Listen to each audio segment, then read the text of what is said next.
Aleluia, graças e paz, em nome de Jesus. Raiz por abençoado. Aleluia. Graças a Deus que o Senhor, Ele é bom. Graças a Deus que Ele tem suprido as nossas necessidades. Aleluias. Pai, em nome de Jesus, te demos graças. Te agradecemos, Senhor, pela Tua palavra que é viva e eficaz. Declaramos, Pai, uma noite abençoada, Pai. Obrigado porque a palavra que vai ser lançada essa noite, Senhor, uma palavra, Pai, que vai brotar no coração dos Teus filhos. Obrigado, Senhor, pela unção que está disponível para todos nós essa noite. Obrigado, Senhor, pela unção que está disponível também para mim, para ministrar a Tua palavra. Obrigado porque minha capacitação vem do Senhor. Obrigado, Pai, porque sem Ti nada sou, nada posso fazer. Obrigado, Espírito Santo, porque você está aqui me capacitando para fazer a Tua boa obra. Eu te agradeço pela unção que está sobre mim. Eu te agradeço pela palavra que é poderosa. Eu te agradeço em nome de Jesus, porque você é bom em todo o tempo. Tua palavra é fiel. Amém? Vocês estão bem, graças a Deus. Hoje eu quero trazer para vocês uma mensagem sobre casamento. Eu sei que tem alguns aqui que não estão com seu cônjuge hoje. Você pode chegar em casa e aplicar a mensagem que você vai ouvir essa noite. Vai ser uma noite abençoada, uma mensagem abençoada. Eu creio que vai servir muito para você. Eu creio que vai ser uma bênção para o seu lar, para o seu casamento. Amém? Deixa eu abrir aqui meu iPhone. Já está certo, mas eu estou crendo no iPhone. Amém? Aleluia. Quero que você abra comigo em Efésios, capítulo número 4, a partir do verso 27.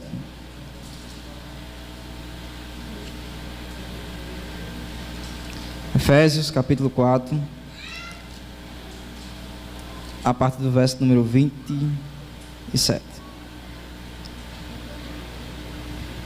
Amém? Está escrito assim: nem deis lugar ao diabo. Até aqui, para a gente meditar, para a gente começar a ministração. Você sabia que o maior número de divórcios é entre os casais evangélicos? E isso é preocupante, porque isso era para ser o contrário. Por quê? Porque nós estamos em Cristo, e a Bíblia diz que um cordão de 3 dobras não se quebra tão fácil.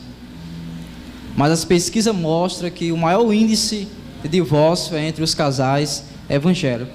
E não era para ser assim. Mas por que isso acontece? Por causa de Efésios capítulo 4, verso 27, que a gente acabou de ler. Não dê lugar ao diabo. A versão linguagem de hoje, ela diz: não dê oportunidade para que o diabo venha tentar a vocês.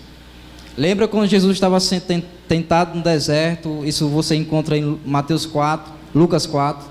Lá no finalzinho, quando o diabo termina de tentar Jesus, a Bíblia relata que o diabo deixou Jesus até o momento oportuno. Ou quer dizer, em outra oportunidade o diabo ia tentar a Jesus.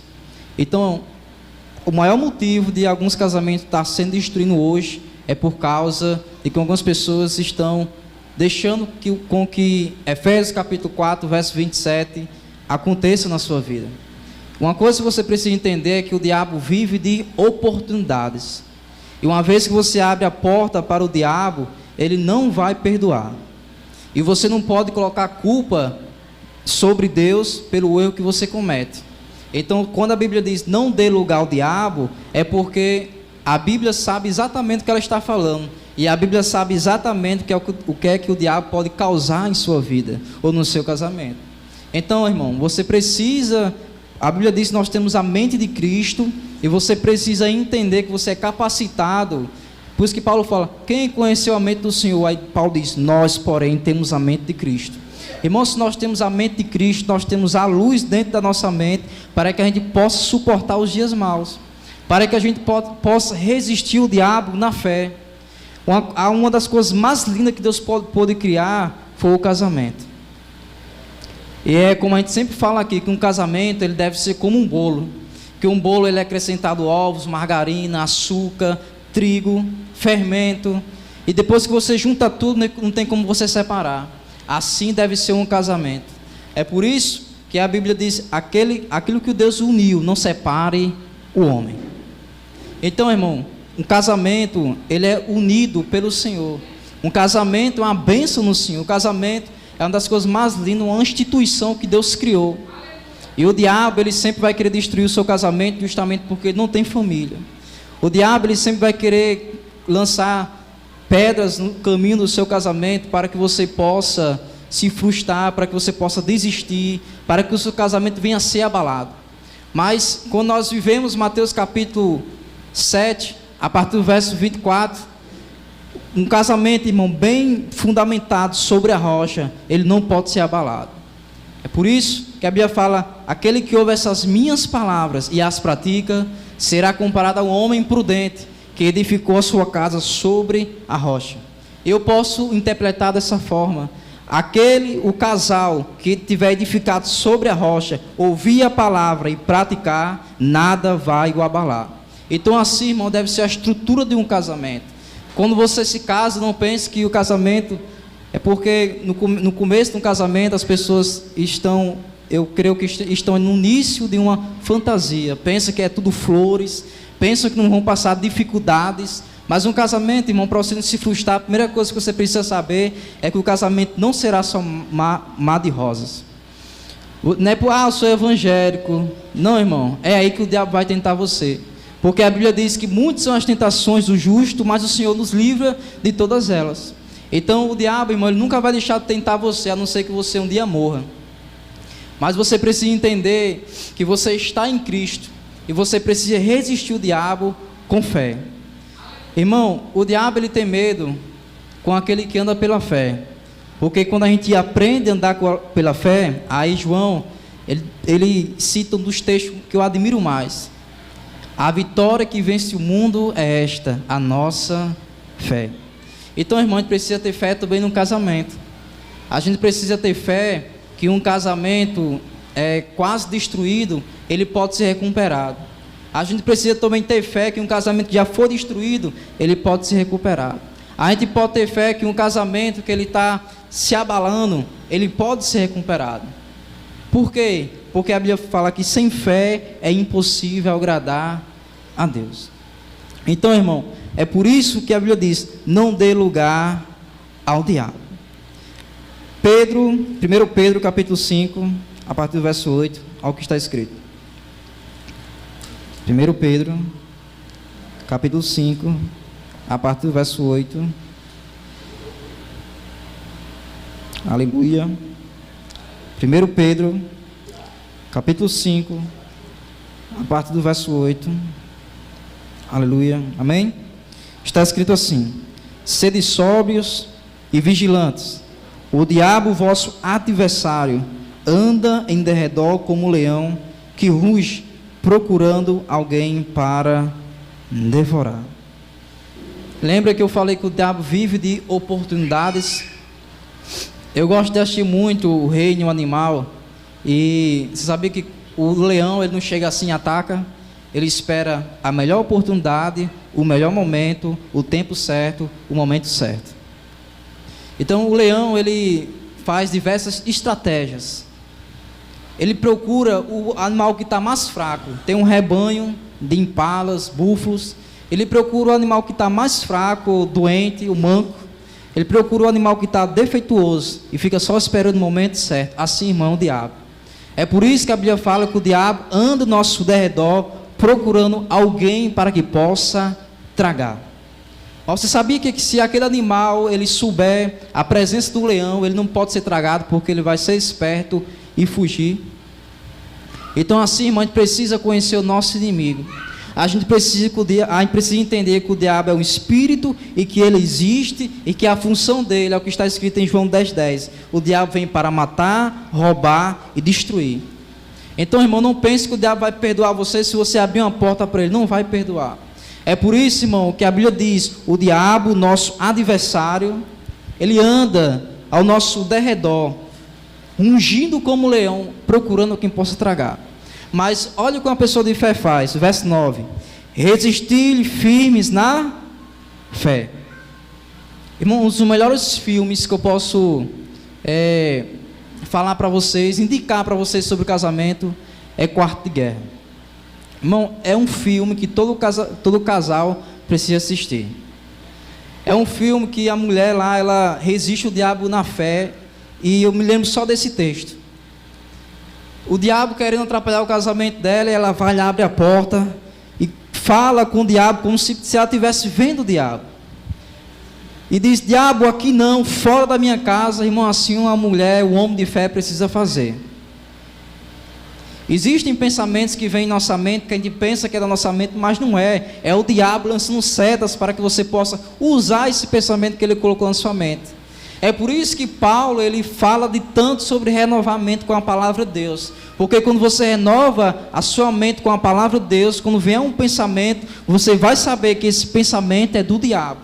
E se você der lugar, você vai usar esse pensamento pensando que é um pensamento seu. É por isso que você precisa ter a mente renovada. Irmão, uma mente de Cristo, ela é rápida para detectar onde existe um problema. A mente de Cristo, ela é rápida para detectar onde existe uma falha. É por isso que você precisa ser sábio, muito sábio no seu casamento. Irmãos, uma vida a dois não é fácil. Não pense que é fácil, não. São duas cabeças diferentes debaixo do mesmo teto. É um pensamento do masculino e um pensamento feminino. Então, um dia eu vou me casar quando encontrar o homem perfeito. Se você encontrar, deixa ele em paz. E esse homem perfeito não existe. Um dia eu vou me casar quando encontrar a mulher perfeita. Irmão, essa mulher não existe. Todos nós, irmãos, temos falhas e somos imperfeitos, falando de forma do exterior. Nós somos imperfeitos. Então, irmão, se você está à procura de uma mulher perfeita, então você nunca vai casar.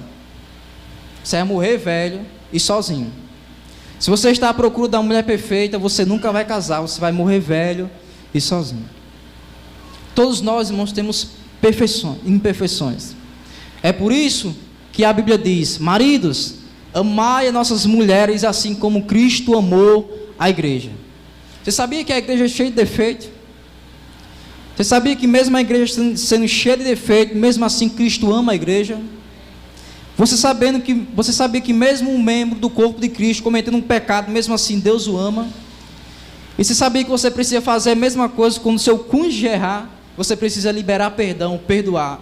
Se você não perdoa, então é porque você não está andando em amor. A falta de perdão é a falta de amor. O perdão só é possível por causa do amor que está manifestado. Então, se você não consegue perdoar, é porque você não está amando. Então, irmão, nós precisamos amar os nossos cônjuges com seus defeitos. Agora, sabe qual é o problema do casal? A gente só enxerga imperfeições. A gente nunca enxerga uma coisa boa do nosso cônjuge.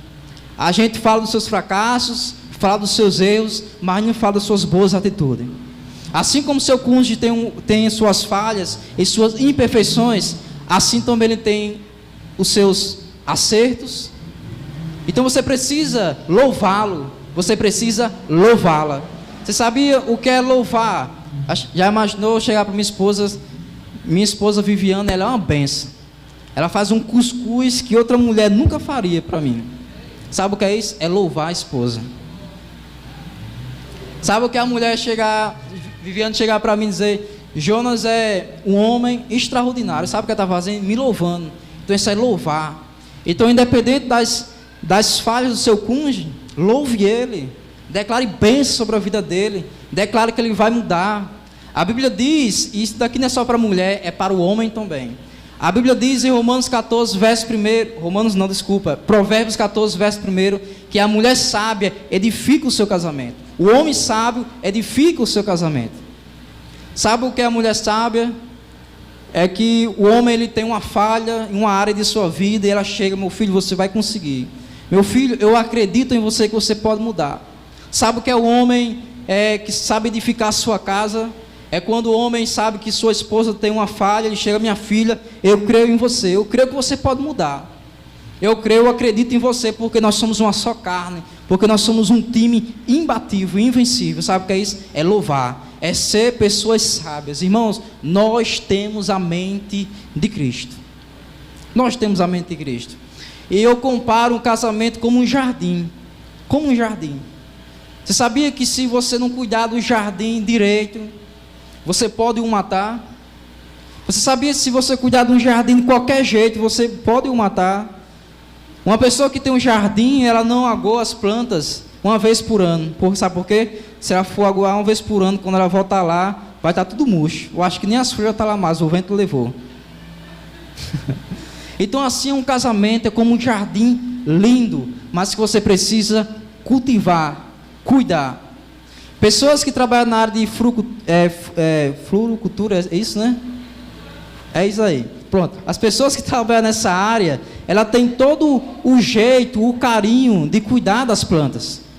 Sabe por quê? Se ela não cuidar, aquelas plantas vão morrer. Então, compara assim um casamento, um jardim, que você precisa estar cuidando, sempre cuidando do seu casamento. Você precisa cultivar o seu casamento. Então, assim, irmão, compara um casamento. É por isso que pequenas atitudes valem ouro para um casamento. Sabia que um bom dia e um eu te amo ao acordar pode mudar todo o decorrer do curso do seu casamento durante aquele dia? Quantas pessoas hoje acordam diante da sua esposa ou do seu esposo, não dá um bom dia, um eu te amo? Irmãos, quando nós fazemos isso, nós estamos expressando para o nosso cônjuge que é um prazer acordar e dormir ao lado dele ou ao lado dela. Então, pequenas atitudes são coisas que vai levantar, dar um autoestima para o seu casamento, vai dar uma levantada ao seu casamento. Então, acordar, declare bênção na vida do seu esposo, da sua esposa. Meu filho, minha filha, eu te amo, bom dia. Irmão, isso vai fazer toda a diferença. Sair da rotina vai fazer toda a diferença. Irmãos, nós temos trabalhos, temos que trabalhar. Hoje, principalmente hoje, falando naturalmente, não está fácil. Mas a gente precisa trabalhar, sustentar os filhos, sustentar a esposa, sustentar as dívidas. Mas tire um momento para sair, só vocês dois. Vocês têm filho, está grande, deixa em casa, vá se divertir.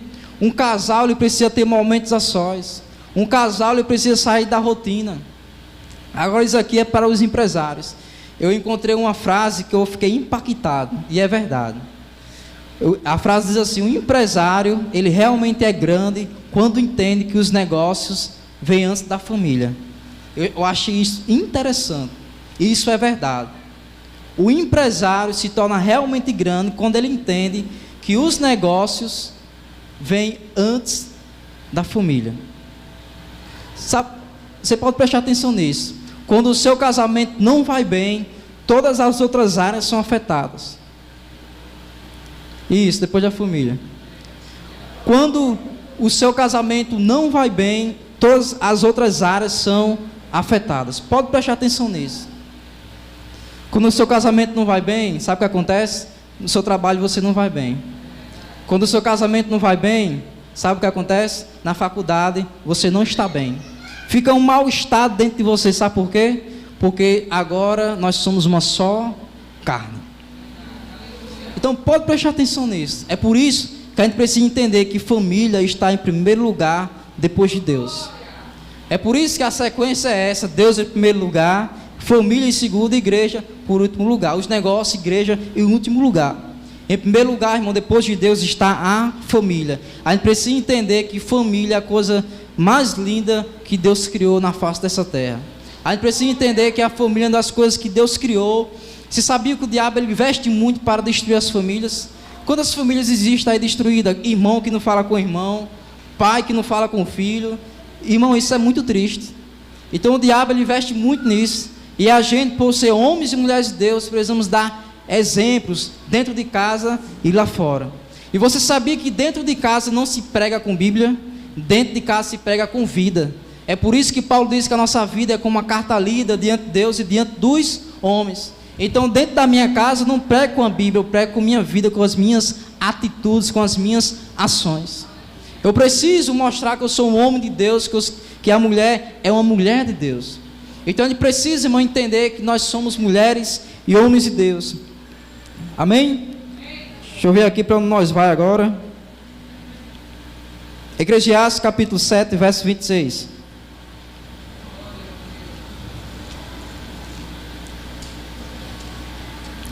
Fica logo depois de Provérbios.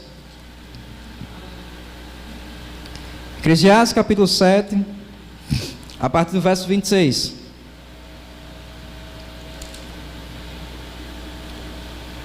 Aleluia.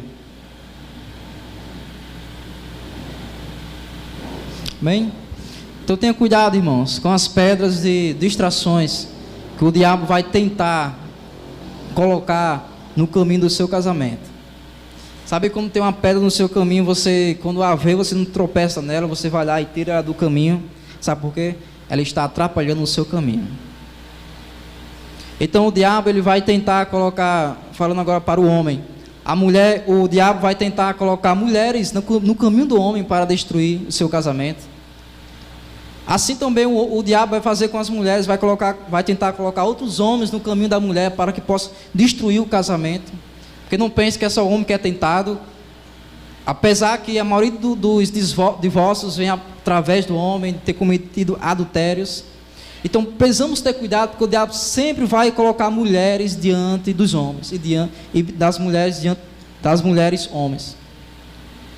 O diabo, irmão, ele sempre vai tentar encontrar a melhor falha, a melhor oportunidade. E a Bíblia diz: aquele que é bom diante de Deus fugirá desse tipo de mulher que nós vamos ler agora. Eclesiastes capítulo 7, a partir do verso 26, está escrito assim: achei coisa mais amarga do que a morte, a mulher cujo coração são redes e laços, e cujas mãos são grilhões. Quem for bom diante de Deus fugirá dela, mas o pecador virá a ser seu prisioneiro. Irmão, ô mulher infeliz, para ser mais amarga que a morte. Qual foi o homem que provou dessa amargura? Davi. Davi, quando ele viu Betseba tomando banho, ele cometeu um ato sexual com ela. E ela era casada, era esposa de Urias. E ele, sabendo que Betseba ficará grávida dele, então ele ficou com medo, por ser um rei, por ser uma autoridade, ser um exemplo para aquela sociedade. Ele ficou com medo e pediu para que colocasse Urias de frente à batalha para que ele morresse.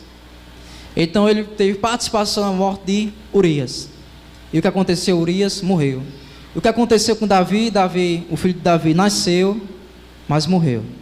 Ficou doente e morreu. Então Davi provou dessa amargura, a mulher mais amarga que a morte. Quando a Bíblia fala sobre essa mulher, não está falando em qualquer mulher.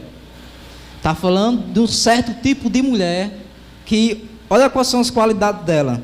Achei coisa mais amarga do que a morte, a mulher, cujo coração são redes e laços, cujas mãos são grilhões. Então o seu amor é enganoso. Esse amor é enganoso. Os braços dela são como grilhões, correntes que prendem você. Então assim são as qualificações dessa mulher. Mas você sabe qual tipo de mulher você é?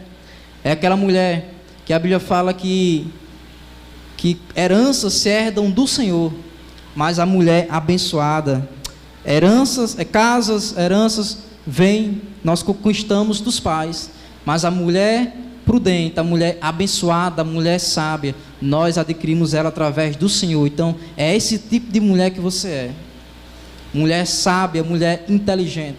É por isso que quando Deus fez a mulher, Deus disse: façamos a mulher idônea. Quando Deus olha para Adão, Deus vê Adão sozinho, Ele diz: falhei uma auxiliadora, uma mulher que seja capaz, idônea. Então, sabe que tipo de mulher você é? Uma mulher idônea, uma mulher capaz, uma mulher auxiliadora. Uma mulher que quando seu esposo não consegue executar alguma coisa, a esposa está lá para lhe auxiliar. Então é esse tipo de mulher que você é, a mulher abençoada, uma mulher que foi feita para prosperar. E você sabia que, eu acho isso muito interessante, você sabia que se a gente desse ouvido às nossas esposas, a maioria dos erros que a gente cometeu, a gente não tinha cometido? É por isso que Deus mandou Abraão ouvir a Sara. Sabe por quê? De quem foi a promessa de Deus? Foi para Abraão e Sara. Aí o que foi que Abraão fez? Colocou Ló. Abraão colocou Ló. Sabe o que aconteceu? Confusão. As ovelhas, o rebanho de Ló começou a crescer, de Abraão. Houve contendas entre os pastores. E depois Abraão e Ló se separou. Sabe o que foi que Sara fez? Nada. Ela ficou calada. A Bíblia não diz nenhum registro de que Sara se intrometeu.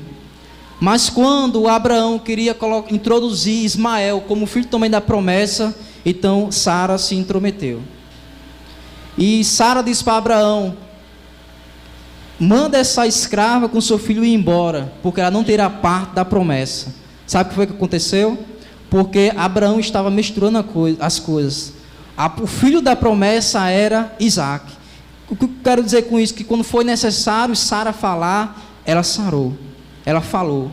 Então, mulher, quando for necessário você falar, se levante na sua casa e fale também. Porque você é uma mulher de Deus. Quando você vê as coisas erradas, fale. Sabe por quê? Porque a mulher tem um poder que nenhum homem tem na face dessa terra.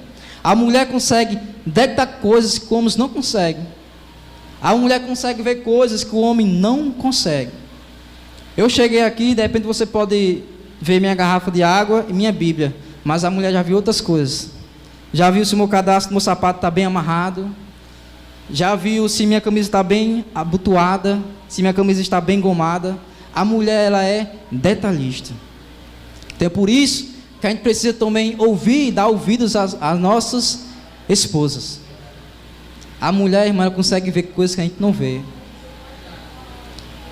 E o pior, às vezes, isso acontece muito lá em casa, eu vou contar aqui os santos. Olha o que acontece às vezes, para provar para você que as mulheres veem coisas que a gente não vê. Às vezes, Viano, cadê o controle da TV? Está em cima da cama. Viano, não está não. Eu vou aí, se eu for aí, eu vou achar, aí para botar mais medo, eu vou esfregar na sua cara. Aí a pessoa já fica ameaçando o cara, aí já é demais. Então a mulher vê coisas, a mulher vai lá, está aqui, ó, na tua frente, onde estava aí. Eu quero dizer com isso que mulher, irmão, vê coisas que a gente não vê. Pode prestar atenção. Perguntou, amor, onde é que está aquele objeto? Está na gaveta. Qual gaveta? A primeira. Tá aqui não. Homem, a mulher só puxou a gaveta, está aqui, ó. Isso é muito interessante. Só essa mulher tem esse poder. Então, por isso que eu digo, se a maioria das vezes a gente tivesse dado ouvidos às nossas esposas, a gente tinha errado bem menos do que a gente já errou. Então, homem, aprenda a ouvir as suas esposas. Muitas vezes a gente com esse pensamento de querer ser um machão, irmão, você dar ouvido à sua esposa não vai tirar o seu direito de ser o cabeça na casa não. Você sempre vai ser o cabeça, você obedecendo ela ou não, mas é bom também obedecer em certas circunstâncias. Assim como a mulher deve ouvir o homem, quando o homem falar, assim também o homem precisa ouvir o que a mulher tem para falar. Você sabia que a falta do diálogo é a morte de um casamento? Quantos casais vivem debaixo do mesmo teto e nunca sentaram para conversar? E quando fizeram isso, foram poucas vezes. É por isso, esses são dos motivos que muitos casamentos estão sendo destruídos. Sabe por quê? Não senta para conversar. E quando vai resolver as coisas, hoje é no celular. Não, irmão. Você sabia que essa ferramenta também tem destruído casamentos? Sente com o seu esposo, sente com sua esposa e conversa.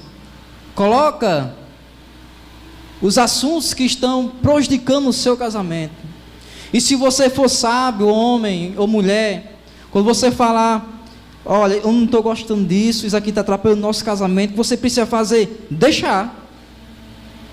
Se isso está atrapalhando o teu casamento, tu não deixar, então ele só vai de mal a pior. Então, por isso que nós precisamos ser pessoas sábias. Precisamos fazer isso. Então, voltando para a história de Davi, Davi não fugiu da mulher, mas teve um homem que fugiu da mulher. Sabe quem foi? José. Fugiu nessa área, né? Porque também tem um profeta que fugiu. Mas falando dessa área, José fugiu da mulher. José, ele servia na casa de Potifar, que eu não considero mais como Potifar, eu considero como Boitifar, que a mulher queria estrifar ele, né? Então era Boitifar agora. Então estava lá, a Bíblia fala que José era um homem bonito, de boa aparência, formoso, grande. E por diversas vezes a esposa de Potifar deu em cima de José. E a Bíblia diz que ela ficou insistindo naquilo. E uma certa vez todas as pessoas tinham saído da casa, lá estava José. E a esposa de Potifar se aproveitou disso e ela agarrou em José. E quando ela agarrou em José, José saiu correndo. E ela ficou com as vestes na mão. E ela usou aquilo como um falso testemunho para dizer que José deu em cima dela. Sabe o que foi que José fez, irmão? O homem temente a Deus, o homem bom diante de Deus, fugirá desse tipo de mulher. Não vale a pena trocar o seu casamento, que já vai em 10, 5 anos, por 2 horas de prazer. Não vale a pena em hipótese alguma. Seria algo muito estúpido, muito burro de se fazer. Trocar o seu casamento, que já vai em 10 anos, por 2 horinhas de prazer. Não, irmão, proteja o seu casamento, invista no seu casamento. Não espere que o seu casamento vá bem se você não investe nele. Não, se você quer que o seu casamento vá bem, investe nele, sai da rotina, vai passear, trabalha, mas precisa sair da rotina. A família em primeiro lugar. A família é mais importante do que qualquer outra coisa. Então, irmão, sai da rotina, passeia, se diverte, desfruta de bons momentos com seu cônjuge. Isso é muito bom. E sabe o que é isso? Gozar da vida. Sabe o que é isso? Ter alegria da vida. Então, irmãos, nós precisamos fazer isso. Então, José fugiu da mulher. E eu me lembrei de uma coisa muito importante que o pastor Josué Gonçalves falou, e ele é uma referência no casamento, é um homem muito bom. Uma vez ele disse assim: aquele que confessa uma tentação não precisará confessar um pecado. Presta atenção nisso. Aquele que confessa uma tentação não precisa confessar um pecado. Aí ele começa a explicar. Ele começa a explicar que ele conhecia uma mulher, ele é casado, tá bom? Ele conhecia uma mulher, ele estava sendo tentado, e essa mulher estava tentando além de suas forças, estava chamando muita atenção dele. E ele chega para a esposa e começa a dizer: minha esposa, eu estou sendo tentado nessa área, essa mulher está me tentando além do normal.